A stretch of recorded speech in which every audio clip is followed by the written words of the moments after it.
watching CBSN, and you are looking at the spin room. This is where all of the candidates, all of their top advisors show up after the debate to explain why their candidate was far and away the best person up on the stage tonight. And interestingly, I've got someone with me who will probably do that very thing, Congressman Trey Gowdy of South Carolina, who endorsed Marco Rubio way back in December. Yes, ma'am. He obviously had some work to do tonight after a disappointing debate last week. How do you think he did? I think he did fantastic. I even try to separate myself from the fact that I like him and I've endorsed him and look at it objectively. There really looked to me to be only one presidential presence on that stage, and it was Marco Rubio. He didn't engage in the professional wrestling antics of some others. His answers were substantive.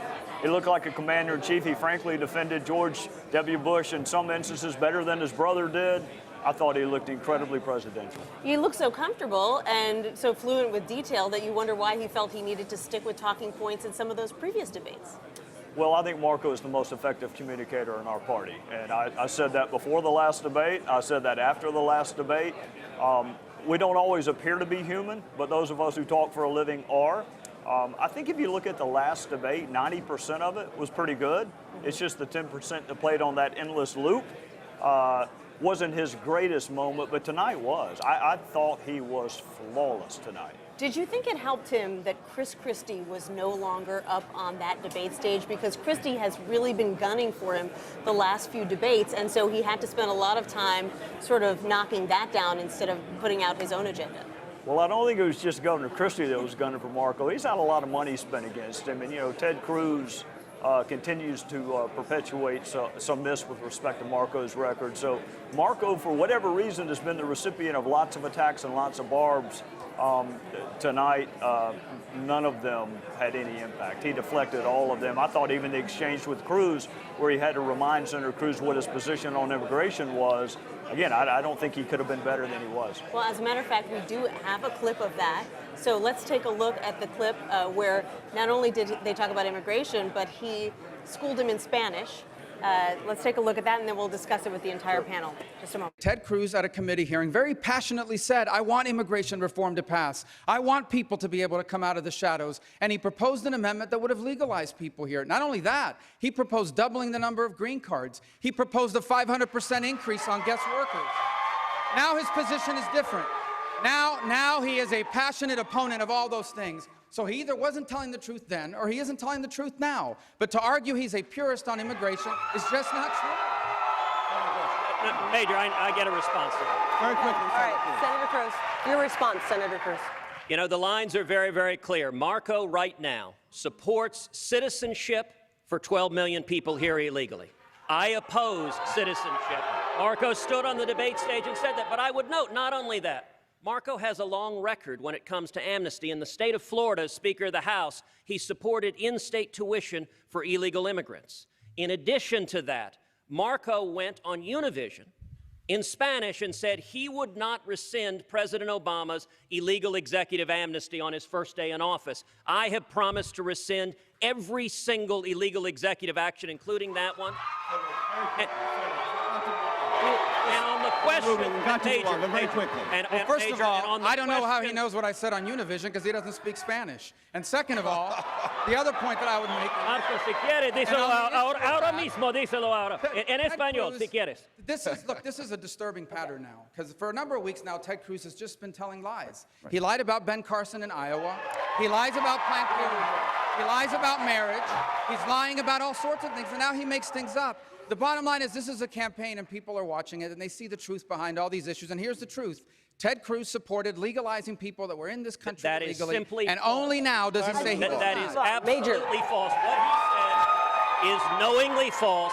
And I would note, if you want to assess, who's telling the truth, if you want to assess who's telling the truth, then you should look to Jeff Sessions, who said without Ted Cruz, the Rubio-Schumer amnesty bill would have passed, and Ted was responsible. You should look to Rush Limbaugh and Mark Levin that said Marco that'll be the last one. Governor Bush. I'll put the video online, and you can make it. Governor Bush. So that was a great moment for Marco Rubio, but how much does his immigration position hurt him in a state like South Carolina? Well, it shouldn't hurt him at all, because I don't know a single person on that stage whose position on immigration hadn't changed in the last 3 years. I can assure you Ted Cruz's has. Marco at least admits not only that has the position changed as it should have in light of national security, he can point to the inflection point when it has changed. I don't know why people in my line of work find it so difficult to say, in light of new facts and new evidence, my position has changed. I think that's a sign of leadership. I'd much prefer that over someone saying, I don't care what facts and evidence you give me, I'm going to cling to my deeply held wrong conviction. Ted Cruz has changed his position on immigration, whether he wants to admit it or not. I'm on the immigration subcommittee in the House. I know where that bill stopped. I know who stopped it. It wasn't Ted Cruz. So how big of an issue is immigration in South Carolina, do you think, at least among Republican voters?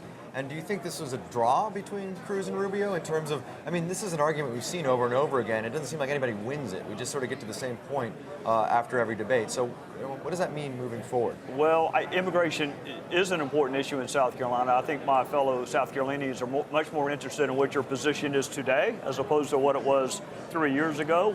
Ranked on the list of issues, though, where do you think it is? It's behind national security, except to the extent it's included in national security, border security, interior security. So national security is number one, and to the extent that that's a subpart of national security, it's important. But you know, I mean, in terms of who won, I think credibility always matters. I can tell you, I used to be a prosecutor. It always matters whether or not the witness is telling the truth. And when one witness says that I am pure as the driven snow when it comes to a certain issue and you are not, I think people factor that in. Do you get worried, though, a little bit that the issue not really being solved between Cruz and Rubio gives Trump sort of an opening to just go out there and say, build the wall, and then that sort of wins the argument? Well, I think they're all saying build a wall now. I think there's some ambiguity over who's going to pay for it. Or how huge it's going to be. Can I just ask, how much would it cost to build a wall? I couldn't begin to tell you. Can we? I think it's an academic debate. The reality is there are already ways to, use sensors and police and patrols. There already are large portions of our border that are walled.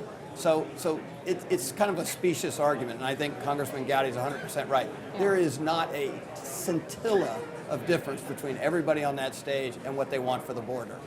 So, Congressman, I was just going to ask you just to follow up.